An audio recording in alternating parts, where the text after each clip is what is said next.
कुछ धर्म गुरुओं ने ये बात कही कि अगर इस जन्म में मोक्ष नहीं मिला तो फिर अगला जन्म लेना पड़ेगा, पुनर्जन्म लेना पड़ेगा। तो क्या वाकई में कोई पुनर्जन्म होता है और क्या कोई पिछला जन्म भी होता है?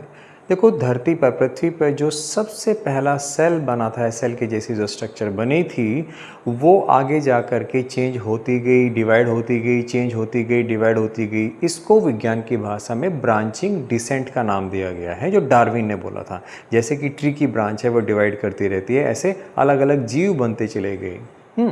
तो जो पहले जो सोल, जो आत्मा जो सेट हुई थी उस पहले सेल के अंदर, वही आत्मा डिवाइड होती चली गई। आत्मा क्या है? मेटाबॉलिज्म है, रासायनिक क्रियाएं हैं, रासायनिक क्रियाओं को ही हम उसको कह रहे हैं।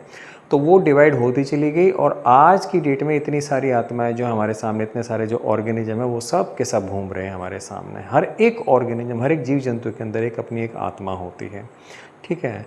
तो कायदे से जो जन्म और मृत्यु है ये विज्ञान के टर्म्स हैं। वास्तविक रूप में जन्म मृत्यु कुछ होती नहीं है। क्यों? क्योंकि वही एक सेल, वही या फिर एक से थोड़े ज़्यादा सेल जो शुरुआत में बने थे वही आगे चलते जा रहे, चलते जा रहे, चलते जा रहे, चलते जा रहे हैं। अगर उनमें से कोई सेल डिवाइड होने के बाद मर भी गया तो कहीं ना कहीं उससे पहले वाला सेल जो है वो आगे जा कर के और बच्चों को जन्म दे देता है। तो हम भी, हमारा शरीर भले ही मर जाए लेकिन हमारे जो शुक्राणु हैं, जो अंडाणु हैं, स्पर्म एंड एग है, वो तो आगे जा कर के कहीं ना कहीं बच्चों में चले जाएंगे ना। और अगर नहीं भी जाएंगे तो हमारे परदादा के, उसके परदादा के तो कहीं ना कोई बच्चे होंगे ही। तो कुल मिलाकर के ये जो बर्थ और डेथ हैं ये सिर्फ महज एक विज्ञान की भाषा में ये बताने के लिए कि शरीर खत्म हो रहा है, लेकिन वो जो आत्मा चली जा रही है, जो सोल चली जा रही है, जो वो सेल जो चला जा रहा है शुरू से, वो तो आगे कंटिन्यू हो ही रहा है।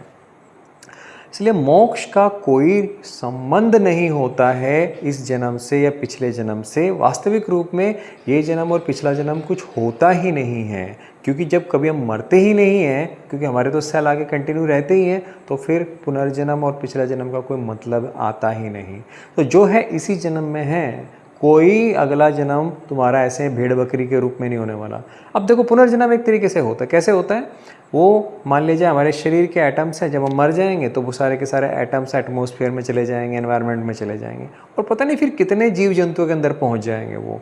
तो ऐसे हम कोई भेड़ बकरी नहीं बनने वाले हैं। कोई ये कहे कि इतनी दुनिया में घूमने के बाद में तब जा कर के ह्यूमन का जन्म मिलता है, ऐसा कुछ भी नहीं होता है ये सब कुछ, ठीक है। तो इसी जन्म में होश के साथ में जियो, बिल्कुल अपने आप को पहचानो, अपने आप को जानो और पूरी एक कर्तव्यनिष्ठ